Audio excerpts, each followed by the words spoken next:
ഗോപാല, എന്താ സാർ? ആരെങ്കിലും വിളിച്ചിരുന്നോ? ഇല്ല. ആ, രണ്ടുപേര് വന്നിരുന്നു. പത്രക്കാരാ.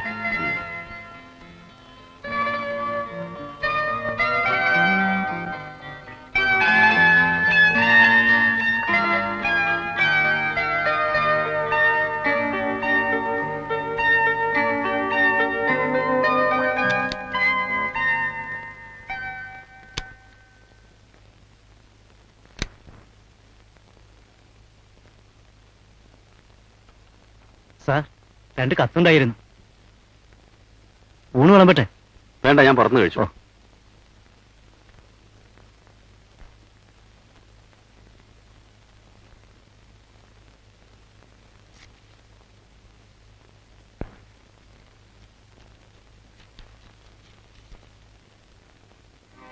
പ്രിയപ്പെട്ട വിശ്വനാഥ,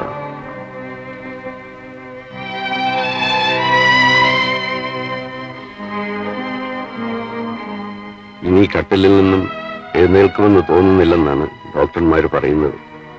നിന്നെ ഒന്ന് കാണണമെന്ന് തോന്നുന്നു. തോമാച്ചന് വലിയ തിരക്കായിരിക്കും അല്ലേ? വേണ്ട, അവനെ ബുദ്ധിമുട്ടിക്കല്ല. മറ്റു തിരക്കൊന്നുമില്ലെങ്കിൽ നീ ഇവിടെ വരെ ഒന്ന് വരണം.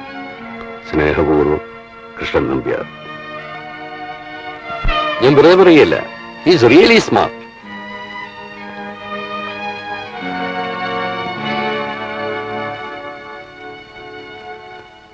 He does everything.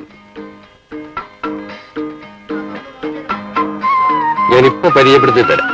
വിശ്വനാഥ സാറെ, ക്ലൈമാക്സ് കലക്കണം കേട്ടോ, നന്നായി. വിശ്വനാഥ, ഞാനിപ്പോ പറയാം.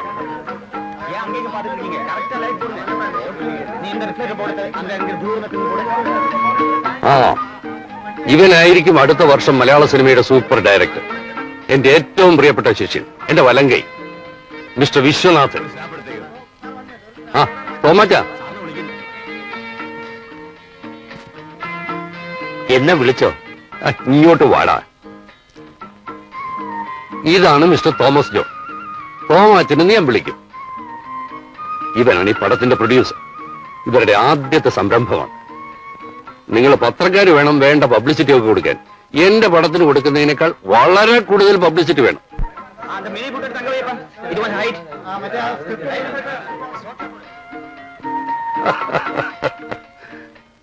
Shot ready sir. ചെല്ലു വിശ്വ. സാറ് തന്നെ ആദ്യത്തെ ഷോട്ട് എടുക്കണം. എന്റെ ജീവിതത്തിലെ ഏറ്റവും വലിയ ആഗ്രഹമാണ്. വേണ്ട വിശ്വ, ഞാൻ നിൽക്കുമ്പം നീ തന്നെ വേണം ആദ്യത്തെ ഷോട്ടിന് സ്റ്റാർട്ട് പറയാം. അത് കഴിഞ്ഞ് ഞാൻ പോവും. അല്ലെങ്കിൽ ഇവര് പത്രക്കാരെ എഴുതി പിടിപ്പിക്കും നീയല്ല ഞാനായി ഇത് സംവിധാനം ചെയ്തതെന്ന്.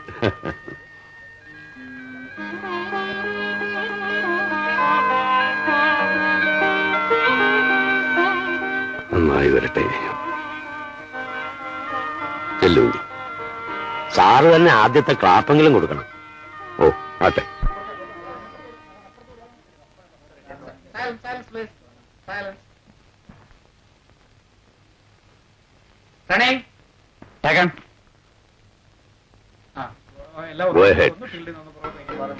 സാർ, ഇപ്പൊ നമ്മൾ എടുക്കാൻ പോകുന്ന സീനിനെ പറ്റിയാണെന്ന് പറയാം. സാറിന്റെ വൈഫ് മരിച്ചിരിക്കാം. സാർ ആകെപ്പാടെ എന്താ അസ്വസ്ഥനാണ്. അങ്ങനെ വിഷമിച്ചിട്ട് പതുക്കെ സാർ സിഗരറ്റ് മരിച്ചിട്ട് അങ്ങോട്ട് നടക്കും. അവിടെ ചെന്നിട്ട് സാർ തിരിയുമ്പോൾ സാറിന് ക്യാമറ ടൈറ്റ് പിടിക്കുന്നു. എടുക്കാം.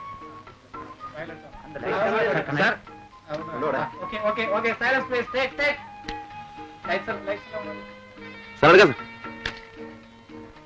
Sir camera action. ട്രോളി.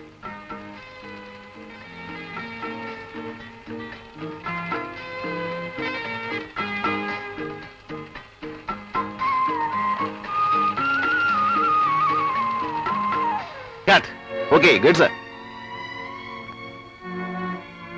എനിക്ക് നിന്നെ ഒന്ന് കാണണമെന്ന് തോന്നുന്നു.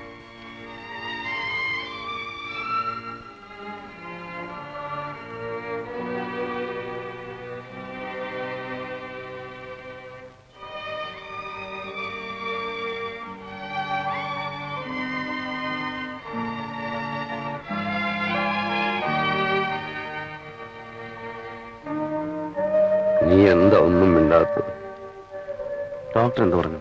ഓ, അവരങ്ങനെ പലതും പറയും. നീ ഇത് എത്ര കാലത്തേക്കെന്നും കരുതിയോ ഒന്നും ചെയ്യാതിരിക്കുന്നു? കഴിഞ്ഞതൊക്കെ മറന്നുകള വിശ്വ. ഇന്നും നിന്റെ ഒരു പുതിയ പടം കാണാൻ ആളുകൾ എന്തുമാത്രം ആഗ്രഹിക്കുന്നുണ്ടെന്നറിയാമോ? സിനിമാക്കാരന്റെ ഒക്കെ ജീവിതം ഒരു ഗ്ലാമറിന്റെ പുറത്താ, എത്ര കഴിവുള്ളവനാണെങ്കിലും. എന്ത് ചെയ്യുമ്പോഴും നാളെക്കുറിച്ചൊരു ഓർമ്മ വേണം. എന്നെ പോലെ ആവരുത്. എന്നാ നീ ഇനി പോയിക്കോ, ഇരുട്ടുന്നതിന് മുമ്പ് അങ്ങ് എത്താമല്ലോ. നല്ലത് വരട്ടെ.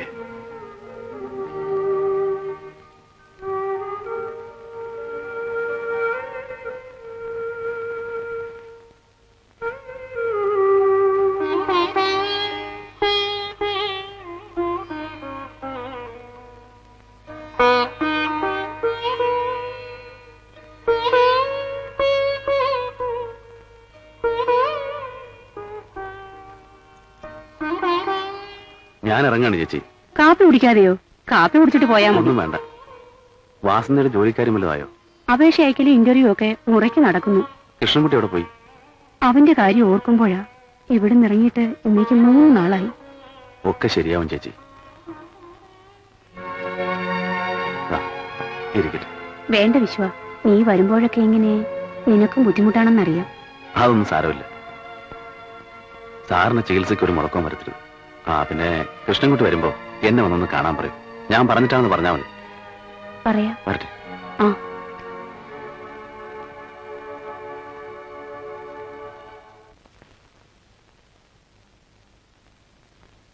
നീ എന്താ വിശ്വ ഇങ്ങനെ മൂഡ് ഔട്ടായിരിക്കുന്നത്? ഒന്നുമില്ല. തോമാച്ച, താനാ നമ്പ്യാർ സാറിന് കാര്യമായിട്ടൊന്ന് സഹായിക്കണം. ഈ കാര്യമായിട്ട് സഹായിക്കണം എന്ന് പറഞ്ഞാല് ഞാൻ എവിടെ നിന്ന് എടുത്തിട്ട് സഹായിക്കാനാ? ഞാൻ അല്പ പരിങ്ങല്ല. തനിക്ക് എന്താ ഇത്ര ബുദ്ധിമുട്ട്? ഇത് നല്ല ചോദ്യം. നീ സംവിധാനം നിർത്തിയ പിന്നെ ഞാൻ എടുത്ത പടങ്ങളെല്ലാം പൊളിവ. ഞാൻ തന്റെ ബാനറിൽ സംവിധാനം ചെയ്ത 10 സിനിമകൾ തനിക്ക് ലക്ഷക്കണക്കിന് രൂപ ലാഭം ഉണ്ടാക്കി തന്നിട്ടില്ലേ? അതിൽ നിന്ന് ഒരു 50,000 രൂപ നമ്മളെ തൊഴിൽ പഠിപ്പിച്ച ഗുരുവിന് കൊടുത്താൽ എന്താ? അത് ശരി. ഞാൻ ഏതാണ്ട് ലക്ഷവും കോടിയും ഒക്കെ വാരിക്കൂട്ടിയെന്നാ നിന്റെ വിചാരം. ലാഭം ഉണ്ടായിട്ടുണ്ട്, ഇല്ലെന്ന് ഞാൻ പറയത്തില്ല. ലാഭത്തിന്റെ ഇരട്ടിയല്ലേ ചെലവ്. ഓരോ പടത്തിന് 8ഉം 10ഉം ലക്ഷം രൂപയാ ചെലവ് പബ്ലിസിറ്റിക്ക് വേണ്ടി. അതിന്റെയൊക്കെ കുറെ ഗുണം നിനക്കും കിട്ടിയിട്ടുണ്ട്. ഇല്ലെന്ന് പറഞ്ഞാൽ ഞാൻ സമ്മതിക്കില്ല. എന്നെ വിശ്വാസം ഉണ്ടെങ്കിൽ എന്റെ പേരിൽ ഒരു 50,000 രൂപ നമ്പ്യാർ സാറിന് അയച്ചു കൊടുക്കും. താൻ എനിക്ക് കടം തന്നാണെന്ന് വിചാരിച്ചാൽ മതി. കടമെന്നൊക്കെ പറയുമ്പോ എന്തെങ്കിലുമൊക്കെ തിരിച്ചു തരണമെന്നാണല്ലോ അതിന്റെ അർത്ഥം. നീ എവിടെ നിന്ന് തിരിച്ചു തരാനാ?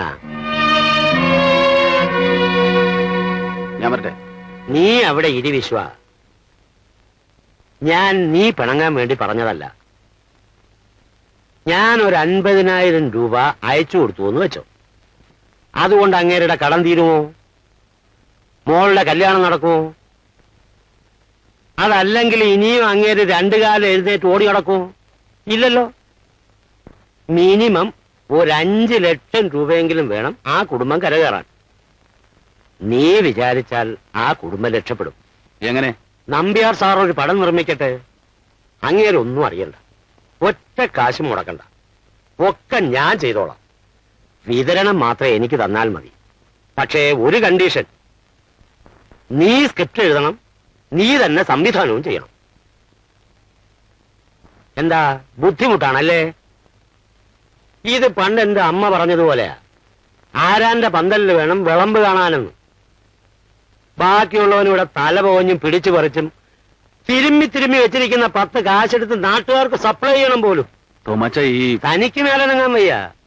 എന്നിട്ട് അതിനൊരു സെന്റിമെന്റ്സിന്റെ മറയും. ഭാര്യ മരിച്ചതിൽ പിന്നെ എന്റെ ഭാവനയെല്ലാം മുരടിച്ചു പോയി. എഴുതാൻ വയ്യ, നിർത്തോ, സംവിധാനം ചെയ്യാൻ വയ്യ. നിർത്താൻ. ഒരു സന്തോഷ വാർത്ത അറിയിക്കാനാണ് നിങ്ങൾ പത്രക്കാരെയൊക്കെ വിളിച്ചു വരുത്തിയിരിക്കുന്നത്. വിശ്വനാഥൻ നീണ്ട 2 വർഷങ്ങൾക്ക് ശേഷം വീണ്ടും സിനിമ സംവിധാനം ചെയ്യാൻ പോവുകയാണ്. അതെ. ആരാ നിർമ്മാതാവ്? കൃഷ്ണൻ നമ്പ്യാർ. കൃഷ്ണൻ നമ്പ്യാർ എന്ന് പറയുമ്പം നമ്മുടെ പഴയ സൂപ്പർ ഹിറ്റ് ഡയറക്ടർ. അത് തന്നെ. കഥയെക്കുറിച്ച് എന്തെങ്കിലും സൂചന തരാൻ? ഒന്നും പറയാറായിട്ടില്ല. കഥാപാത്രങ്ങളെയെല്ലാം ഒന്ന് രൂപപ്പെടുത്തി വരുന്നതേ ഉള്ളൂ. ഏതായാലും പേര് ഞാനിട്ടു, രഥോത്സവം. നല്ല പേര്. Thank you. പലപ്പോഴും പത്രക്കാർ ഞങ്ങൾ ചോദിച്ചിട്ടും സാർ ഉത്തരം പറയാത്തൊരു ചോദ്യമുണ്ട്. അത് ഒന്നുകൂടെ ചോദിക്കുകയാണ്. സൂപ്പർ ഡയറക്ടറായ സാറ് 2 വർഷം മുമ്പ് പെട്ടെന്ന് ഫീൽഡിൽ നിന്ന് മാറിയിക്കാൻ കാരണം? വായനക്കാർക്കും അതറിയാൻ താല്പര്യമുണ്ട്. പ്രത്യേകിച്ച് കാരണങ്ങളൊന്നുമില്ല. 2 വർഷം മുമ്പ് ആ അപകടത്തിൽ സാറിന്റെ ഭാര്യ മരിച്ചുകൊണ്ടല്ലേ? അതെ, അതിനുശേഷം മാനസികമായും ആകെ ഒരു please, no more personal questions. Sorry. ഒരു ചായ കൊണ്ട് നിർത്തിക്കളഞ്ഞെന്ന് വിചാരിക്കരുത്. നമുക്ക് വൈകിട്ട് കാസിനോയിൽ ഒന്ന് കൂടണം. അപ്പൊ വിശദമായിട്ട് സംസാരിക്കാം. നല്ല പബ്ലിസിറ്റി കൊടുക്കണം. നിങ്ങൾ ഈ കാഗി എന്നൊക്കെ എഴുതുന്നതാണ് നമ്മുടെ ഒരു വയറ്റിപ്പിഴപ്പ്.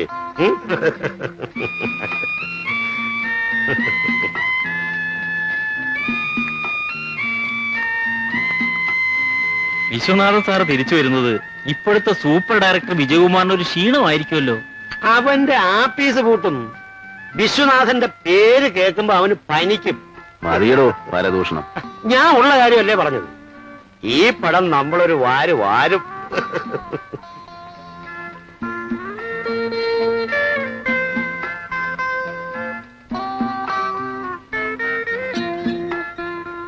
എന്റെ കർത്താവേ, മുഴിഞ്ഞു പോകത്തേ ഉള്ളൂ. അവന്റെയൊക്കെ ഒടുക്കത്തെ ഒരു... താൻ ആരായി പ്രാകുന്നേ? ആ പത്രക്കാര് കണ്ടില്ലേ, 5 എണ്ണം കൂടെ കുടിച്ചതിന്റെ ബില്ല് 2500 രൂപ. അവനൊന്നും പായിക്കണം എന്നുറങ്ങത്തില്ല. ഞാൻ ചങ്ക് പൊട്ടി ഉണ്ടാക്കിയ കാശ. പോയില്ലേ അവന്മാര്? പോവോ? പറഞ്ഞു വിട്ടു. അല്ല വിശ്വ, നീ ഇങ്ങനെ ഇരുന്നാലോ? ഞാൻ പിന്നെ എന്ത് ചെയ്യണം? തലയും കുത്തി വെക്കണോ? അല്ല, സ്ക്രിപ്റ്റ് എഴുതണ്ടേ? നാളെ രാവിലെ പോകാൻ തയ്യാറായിക്കോ. എവിടെ? കൊടൈക്കനാലിലേക്ക്.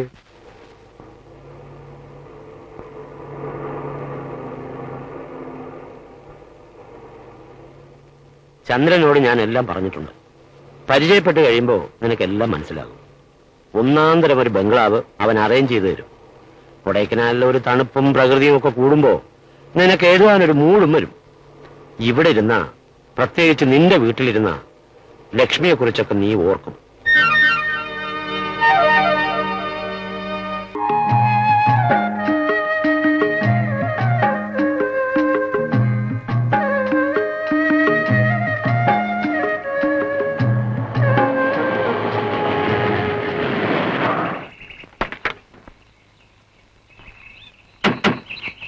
Good morning Viswanathan. Good morning. I am Chandran. അറിയാം. വരൂ. എന്താ, വണ്ടി വഴി വല്ലതും കിടന്നുപോയോ? ഇല്ല. തോമാച്ചൻ വിളിച്ചു പറഞ്ഞതനുസരിച്ച് രാത്രി തന്നെ എത്തേണ്ടതായിരുന്നല്ലോ. രാത്രി തന്നെ എത്തിയതാണ്. പിന്നെ നിങ്ങളെ വിളിച്ചുണർത്തി ബുദ്ധിമുട്ടിക്കണ്ടെന്ന് കരുതി. എവിടെ കിടന്നു? വഴിയില് വണ്ടി ലോക്ക് ചെയ്ത് സുഖമായിട്ട് കിടന്നുറങ്ങി. മൈ ഗോഡ്, ഈ കൊടും തണുപ്പത്തോ? ഞങ്ങൾ ഉറങ്ങില്ലായിരുന്നു. ഞങ്ങൾ ഉറങ്ങിയപ്പോ 2-2:30 മണിയായി. ഇത് ഭയങ്കര ബോറായി പോയി കേട്ടോ. സാരമില്ലെന്നേ. ആ, വിശ്വനിരിക്കൂ. ഞാൻ പോയി മറ്റേ വീടിന്റെ കീ എടുത്തോണ്ട് വരാം. അധികം ദൂരം ഉണ്ടോ? 1-1.5 കിലോമീറ്ററേ ഉള്ളൂ. അമ്മേ, നമ്മളെ ആളെത്തി കേട്ടോ. ചായ.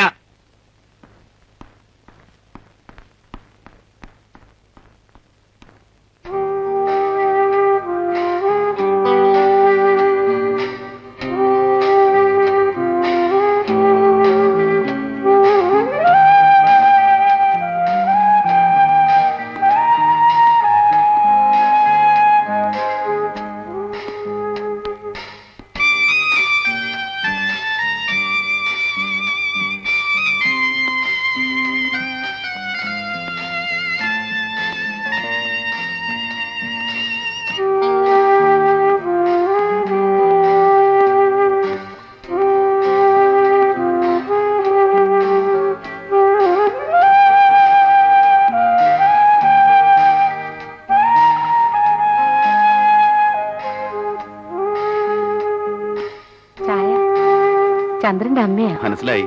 മേനോ സാറില്ലേ? മോർണിംഗ് വാക്കിന് പോയിരിക്കുക. യാത്രയൊക്കെ സുഖമായിരുന്നോ? ഓ,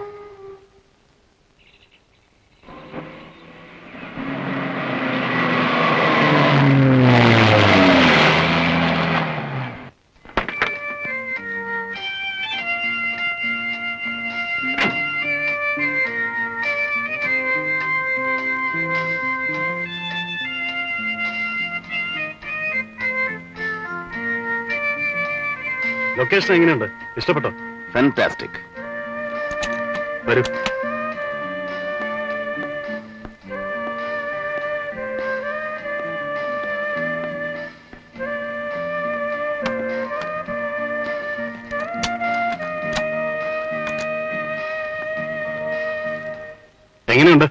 വെരി നൈസ്.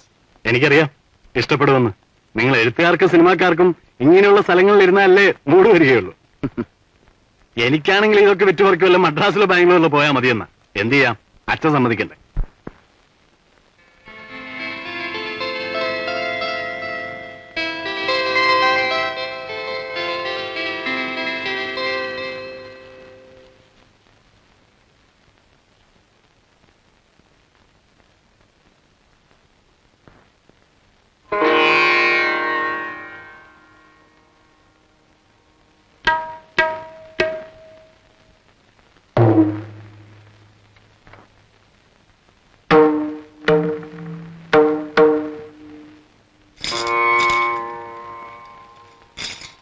മിസ്റ്റർ ചന്ദ്രൻ പാടുവോ? അതെന്താ അങ്ങനെ ചോദിച്ചത്? അല്ല, ഇതൊക്കെ ഒരു ഫാഷൻ വേണ്ടി എടുത്ത് വെച്ചായിരിക്കും അല്ലേ? അല്ല, ഒക്കെ ഹരിയുടേതാ. കോളേജ് അടച്ചാ പിന്നെ അവൻ ഇവിടെയാ. ഊണും കാപ്പിയൊക്കെ ഇവിടെ കൊണ്ടുവന്ന് കൊടുക്കണം. സംഗീതത്തിനോട് ഒരു തരം ഡിവോഷൻ പോലെ. ആരായി ഹരി? അത് ഐ എം സോറി, അതൊരു കഥയാണ്. സൗകര്യം പോലെ പിന്നീട് ഞാൻ പറയാം. ആ, വിശ്വാസം വിളിച്ച ഫ്രഷാ. വീട്ടിലെല്ലാവരും ബ്രേക്ക്ഫാസ്റ്റിന് വേണ്ടി കാത്തിരിക്കും. ഓക്കെ. അജൽ, നായര് പിടിച്ച പുലിവാലാണ് ഞാൻ അവസാനമായി കണ്ട സിനിമ. അതും എനിക്ക് വേണ്ടിയിട്ടല്ല, ഇവളുടെ നിർബന്ധം കാരണം. എന്റെ കൊളീഗ്സിൽ ചിലരൊക്കെ വലിയ സിനിമാ ഭ്രാന്തന്മാരാ. ഞാൻ അവരോട് ചോദിക്കാറുണ്ട്, കരയാനും ചിരിക്കാനും വേണ്ടി എന്തിനാ സിനിമയ്ക്ക് പോകുന്നതെന്ന്. തേയിലയുടെ പ്രൈസ് ഫ്ലക്ച്വേഷൻ ലിസ്റ്റ് എടുത്ത് നോക്കിയാ പോരെയെന്ന്. തന്നെ ചിരി വരും, കരച്ചിലും വരും. ഇവിടെ പിള്ളേർക്കൊക്കെ വിശ്വന്റെ സിനിമ വലിയ ഇഷ്ടമാ. അതിലെ സംഭാഷണങ്ങളൊക്കെ ഹരിയും ശ്യാമയും കാണാപ്പാടം പറയുമായിരുന്നു. പറഞ്ഞതുപോലെ ശ്യാമ ഇതുവരെ അമ്പലത്തിൽ നിന്ന് വന്നില്ലേ? നടന്നു വരണ്ടേ, കാറ് കൊണ്ടുപോയിട്ടില്ല. ഓഹോ,